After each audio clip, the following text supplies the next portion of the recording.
নমস্কাৰ। আজি এটি কবিতা আবৃত্তি কৰিবলৈ লৈছোঁ। কবিগৰাকীৰ নাম হৈছে লি জু ফেং।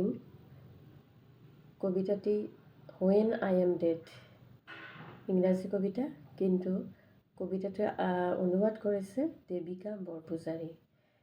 খুব ভাল লাগিল মোৰ কবিতাটি, শুনিবচোন।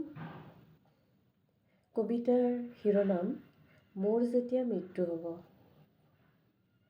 মোৰ যেতিয়া মৃত্যু হ'ব, তোমাৰ দুচকুৰে পানী নিগৰিব, কিন্তু মই নাজানিম, তাতকৈ আজিয়েই মোৰ সৈতে কান্দাচোন। তুমি মোলৈ ফুল পঠিয়াবা, কিন্তু মই নেদেখিম, তাতকৈ আজিয়েই পঠোৱাচোন। প্ৰশংসাৰে মোক বুৰাই পেলাবা, কিন্তু মই নুশুনিম, তাতকৈ আজিয়েই প্ৰশংসা কৰাচোন। ভুল ক্ৰুটিবোৰ মোৰ পাহৰিবলৈ তুমি চেষ্টা কৰিবা, তাতকৈ এতিয়াই পাহৰি থাকাচোন। মোক হেৰুৱাৰ বেদনা তুমিতো সহিব নোৱাৰিবা, তাতকৈ এতিয়াই মোৰ অভাৱ তুমি অনুভৱ কৰাচোন।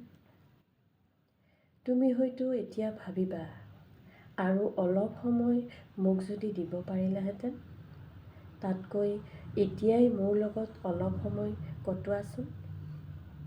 তুমি যেতিয়া শুনিবা মই আৰু নাই, তেতিয়া তুমি মোৰ ঘৰলৈ লৰি আহিবা, শোকৰ এক প্ৰতিমূৰ্তি হৈ। তাতকৈ মোক বিচাৰি এতিয়াই মোৰ ঘৰলৈ আহাচোন। গোটেই বছৰ দেখোন আমি এষাৰ কথাও পতা নাই। নীৰলে অকলে মই ক'ব পাৰোঁ, কিন্তু একেলগে সকলোৱে কথা পাতিব পাৰোঁ। অকলে মই আনন্দ কৰিব পাৰোঁ, কিন্তু লগেৰে মই আনন্দ উদযাপন কৰিব পাৰোঁ। অকলে মই মিচিকিয়াব পাৰোঁ, লগেৰে মই কিন্তু হাঁহিব পাৰোঁ। সেয়াই হৈছে মানৱীয় সম্বন্ধৰ সৌন্দৰ্য। ইজনে সিজনক এৰি আমিতো থাকিব নোৱাৰোঁ। আহাচোন সংলগ্ন হৈ থাকোঁ। খুব সুন্দৰ নহয়নে? জনাবচোন কেনেকুৱা পালে।